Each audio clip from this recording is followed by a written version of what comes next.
Hey guys, I'm doing well today. So yeah, I just want to give my team of the tournament for the Tri-Nations. It was a brilliant tournament to watch. Very competitive. I mean, the All Blacks, obviously came up on top with 11 points, and the Pumas and Wallabies sitting on 6, joint at 6. But yeah, just a very competitive tournament in general, with the, Pumas obviously shocking the world and beating the All Blacks in that one game. The Wallabies and Pumas, getting 2 draws against each other. And then the All Blacks, just thumping both sides, won. So it was a very competitive, tournament overall. You just couldn't tell at some points who would actually win the tournament. I think most people predicted that the All Blacks would win, which is kind of expected. But for some stages throughout the tournament, it was actually very unpredictable, and you just didn't know who would win. So that's why I just love watching this tournament in particular. And I'm not saying that. Just imagine if the Springboks were in it. Just imagine if they were in it. It just would have been remarkable to see how the tournament would have gone. But anyway, what can you do? But yeah, just to give you my team of the tournament, you guys can just tell me in the comments if you agree or disagree. Tell me in the selections process if I made a mistake or if you think someone else should have been in there. But yeah, at number 1, I selected Nahal Tejas Chaparro from Argentina. He was very good within that scrum. He just brought a lot of experience from being a veteran prop for the Pumas. And yeah, just overall, he was very impressive to watch and just really helped the Pumas, particularly within that game against the All Blacks. But yeah, number 2, I've selected Dan Coles. He was very impressive after the All Blacks, throughout the whole tournament, and even before that, within the Bledisloe Cup. Within the Tri-Nations, he got 2 tries to his name, and if you actually look at the statistics throughout the whole tournament, when you're comparing him to the other 2 hookers, with Julian Montoya for the Pumas and Brandon Pengamosa for the Wallabies, out of the 3, Dan Coles actually has the average high for line-out throws throughout the whole tournament. So he actually had the best line-out accuracy, you could say, throughout this whole tournament. And that's kind of the reason why I selected him over the other 2 hookers. Yeah, for number 3, I selected Taniela Tupou for the Wallabies. He's just another player for the Wallabies who just really stood out, you could say. He made an instant impact off that bench. In particular, most games, Dave Rennie, was very smart in the way that he actually used Taniela Tupou in the way that he would always come off the bench within like the 60th minute mark. And yeah, you just impact the Wallabies, just like that. Obviously he got a try to his name within that All Blacks game, which was, kind of his standout game, you could say, in a sense.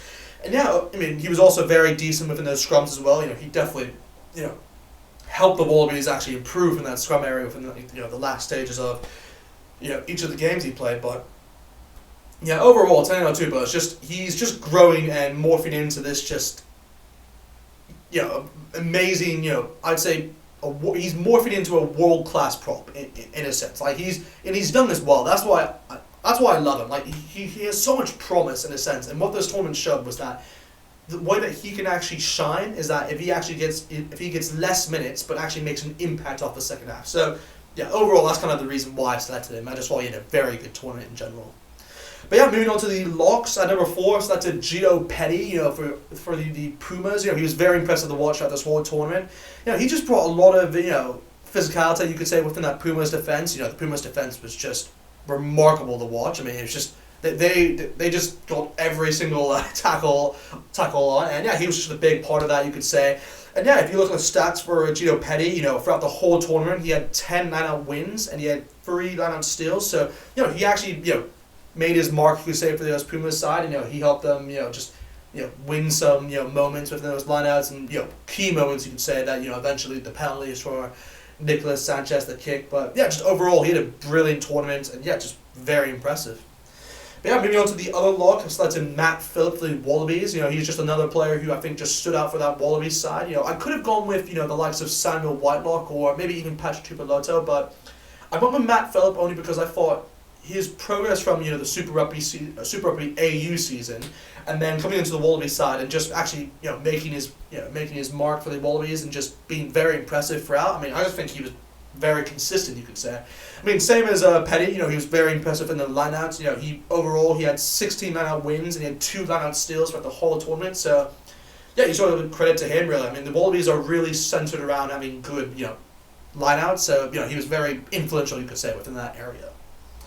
So yeah, maybe on to the loose forwards. I mean, it's kind of a given that I have to select this player, but obviously there's other players I could have gone with. But at number 6, I've gone with Pablo Matera, the captain of the Pumas, and I mean, what else can I do? I mean, he was just brilliant to watch throughout this whole tournament, particularly in that All Blacks game. You know, he got 3 turnovers to his name, and all of those turnovers were so crucial to them winning that game. And I mean, the last one, I loved his last turnover in general, where he just got the ball, he stuck his hands in there, he fished it out, and then he just stared at everyone as soon as he won that penalty, and everyone was like, "Come on, come on!" It was just, that's why I love Pablo Matera. He's one of those captains who has so much respect, and obviously, that quote that he said where I'm playing for my country and everything just got viral over social media, so that was another factor in my decision. But I mean, if you actually look at the other players who I could have gone with, for the All Blacks, Kiri Leone was probably their main 6 I would have looked at.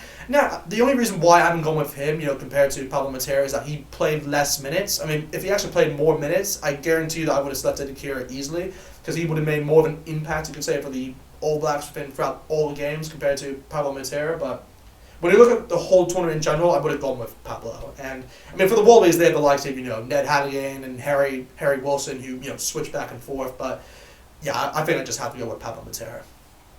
But yeah, for number 7, I've selected Marcos Clemmer, which is kind of a given. And believe it or not, he's actually my player of the tournament. I mean, it's insane how well he did. I mean, if you actually look at the stats, I'm going to read them out for you. I mean, he played 4 to 4 games, so he played all the games for the Pumas throughout this whole tournament. I mean, he had 83 ruck hits, which is pretty impressive, because that's what you kind of want to have within that position. He had 47 first-man ruck arrivals, which is kind of a given. He had 45 carries, he had 8 clean breaks, he had 72 tackles made. He only had 8 missed tackles. 8 missed tackles throughout the whole tournament. So that's very impressive right there. He had 7 line-out wins to his name as well. Give him credit there. He played as a lock within that last game against Australia. So obviously due to the decisions over Pablo and Petty and another player being allocated for racist tweets and that. But yeah, he stood his ground within that game. And he also had 14 dominant tackles. And the biggest stat out of them all is that he had 26 more tackles than any other player within this match, within the whole tournament. I mean, any other player. 26 more tackles. That's ridiculous. That's ridiculous. So you just gotta give him credit. I mean, he's just brilliant to watch, and he just brought a lot of physical attributes, you could say, within that Pumas side, which is what they needed in general, and what they brought really throughout this whole tournament. So yeah, moving on to number 8, the last of the forward pack. I've selected Artie Seville, and that's kind of a given. I mean, who else would I really select there? I mean, there's the likes of Harry Wilson, and then there's the likes of maybe Bruni, but I think Artie Sevilla just controlled it. I mean, he was an easy pick for me, really. I mean, he got one try to his name as well within that last game against the Pumas. And he just had very good ball carrying stats throughout the whole tournament, and he just brought a lot of you would say a lot of leadership qualities within that forward pack as well, because it was a very young forward pack at the time. So yeah, you just want to give him credit, really, and I think he just really stood out in general. I mean, it's Artie Sevilla. I mean, he always stands out. But anyway, moving on to the backs. Now, the backs, this is where a lot of people, a lot of you guys could actually write in the comments below if you agree, because a lot of the decisions I made I'm not sure. I'm still unsure about, but I believe them firmly. But yeah, at number 9, I selected Aaron Smith. Now, this might shock a lot of you, because Aaron Smith, if you actually look at the amount of minutes he played compared to the other scrum apps, like the likes of Nick White for the Wallabies or Thomas Kupeli for the Pumas, Aaron Smith had less minutes. He didn't actually play one match. But if you actually look at his particular match against the Wallabies within that first match, which they walloped them, he was brilliant. I mean, absolutely brilliant. He got 2 try-assists to his name, and throughout the whole tournament, actually, throughout the 3 games he actually played, he recorded 183 passes in general. So that was actually around 60 more than the next scrum half, which was Nick Wright. So it's just impressive stats. I mean, what else can you say? I mean, Aaron Smith, he's just so good with the ball. I mean, and the way that he's able just to shift the ball and just just pass it, it's just, it's great to watch. It's great to watch. That's kind of the reason why I went with him. And yeah, I just think he deserves to be within this side. And obviously, the All Blacks did win the competition, so that was also another reason why. But yeah, for number 10, I selected Nicolas Sanchez, which I don't think anyone can disagree with. I mean, he got 43 points, just in a row for the Pumas throughout this whole competition, and he was brilliant to watch. I mean, he's one of the key players for the Pumas. I'd say actually the most important player you could say for the Pumas throughout this whole tournament. And without his kicking accuracy being so good, I mean the Pumas wouldn't even have a chance of being as competitive as they were within this whole tournament. So yeah, you just got to give him credit. I mean, he also got a try to his name within that All Blacks game, and just it was a very good try. Actually he just got down the ball and just stuck it on the line. But yeah, he's just one of those players who I truly love to watch, and it's just kicking accuracy. It's such a weird thing, but normally you don't like to actually watch penalties and conversions. It's kind of boring in the sense where it's like, okay, gosh, I have to wait 5 minutes for this guy to take a kick. But for some reason, whenever Nicolas Sanchez takes a kick, I'm actually so interested. Like, I'm just interested to see how he places the ball, like from what angle he's going from, and yeah. Anyway, he just had a brilliant tournament in general, and he just really he was a real leader for the Pumas within that back line for sure. But yeah, for number 11, I gone with Batista Delgado for the Pumas as well. He was another Puma who just stood out really for them. You could say within that last game, with that I'd say probably one of the tries of the tournament. How he just stood off and just went around one of the Wallabies and just and then just banged it down, and it was a great try to watch. And yeah, just overall, he was actually very good in the air as well. He caught a lot of the balls that the All Blacks and Wallabies were giving to him. So you got to give him credit. I mean, he didn't actually knock on a lot of those balls. I think he only knocked on probably one throughout the whole tournament. So you just got to give him credit there. But yeah, for the center positions, I've gone with Antonetta Brown and Reiko Lioni, which is kind of it's a weird one because I could have gone with Santiago Chocoberas for the Pumas, but the only reason why I haven't gone with him and I've gone with Antonetta Brown ahead of him is that Antonetta Brown was just more consistent throughout the whole tournament. And what Antonetta Brown brings to the All Blacks is it's no one else can bring really. I truly believe he's one of the best centers within the world, Antonetta Brown, and he was so consistent throughout the whole tournament. I mean, he's just able to open defenses wide, and he's able to find the perfect pass, and he's a very creative player. So you just got to give him credit. I mean, and he started all the games as well. So that stands for something, and how critical he is actually to that All Black side. So yeah, credit to him. He's just a brilliant player to watch in general. And yeah, for the Reiko Lioni one, this is probably one of the positions where you guys could maybe get me in the comments and say if you disagree or not. But I've gone with Reiko. I mean, okay, first of all, let's just make sure everyone knows this.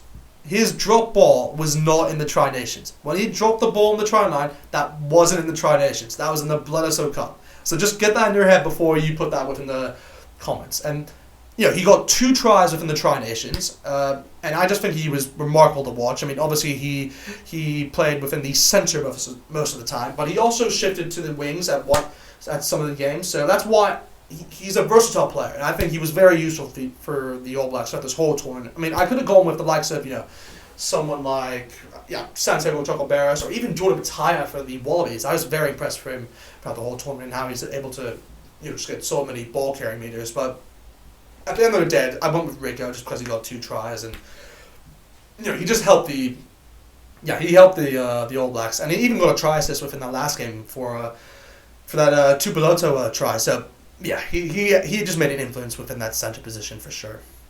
So yeah, moving on to the last winger, I've selected. It's not as controversial because it's kind of expected in a sense where he played there most of the time, but I've selected Jordie Barrett.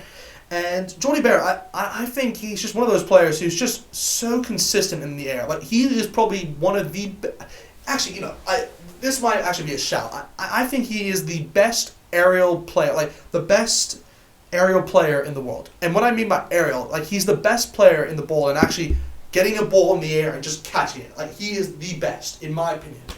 I mean, he's so tall as well. I think he's 6'7", maybe 6'5", I'm not 100% sure, but he's tall, and man, he has a crazy boot on him for sure. I mean, he got he got a try to his name from this tournament, and he got additional 7 points. I think he got 2 conversions and 1 penalty to his name throughout this whole tournament. So he was also accumulated around 12 points in total for that. So it's just he's just one of those players who's just going to keep on he's just going to keep on improving. And I mean, I just think he was probably the best 14 throughout this whole tournament. I mean, I could have gone with someone like, maybe Will Jordan, maybe coming off the bench and scoring 2 tries in less than 3 minutes. That was remarkable. I mean, I could have gone with someone like Marika Corbetty, you could say, for the Wallabies, but he was more of an 11, so that's kind of why I didn't select him. But anyway, I've gone with Jordy Bearup in that decision. That's kind of why I've selected him where. And yeah, for the last one, I've gone with Reece Hodge. So Reece Hodge, I selected him at 15, and I think he kind of deserves that in a sense where he was just, he was one of the Wallabies' key players, you could say, throughout this whole tournament. He got 40 points to his name, and yeah, he was a very good, good fullback, and I think most of the time he actually played fullback from the Wallabies, and I think the only thing that let him down, you could say, is that in why I would have not selected him, compared to a lot of other players, like the likes of Boffelli or maybe even, I don't know, Bowden Barrett. I mean, it's that he missed 2 clinical chances in winning games within the Tri-Nations. So first he missed. I mean, both of them were against Argentina. Let's just get that straight. Both of them were against Argentina. He had 2 penalties in which he could have converted, but obviously he missed both. So both games ended in a draw. So that's kind of the reason why, he's probably the most difficult decision I had to make it throughout this whole team. But I went with him, and that's kind of the reason. And I just think he made more of an impact for the Wallabies compared to the other players I could have selected. But yeah, anyway, that's kind of it with my team of the tournament. Hope you guys enjoy. I mean, you guys can see the team right here, but yeah, just we'll see what happens, and yeah, hopefully, I just want to see international, rugby back, and obviously that'll take a while. I mean, obviously there's the international fixtures that got released recently, but we'll have to wait a while until the next Tri-Nation / Rugby Championship. We'll have to see what happens there. But yeah, just overall, it was a very enjoyable tournament to watch, and just credit to the All Blacks. They definitely deserve to win the tournament, and Marcos Clemmer, brilliant player to watch, and definitely my player of the tournament. So yeah, hope you guys enjoyed the video. Like, comment, subscribe, and I'll see you guys next time.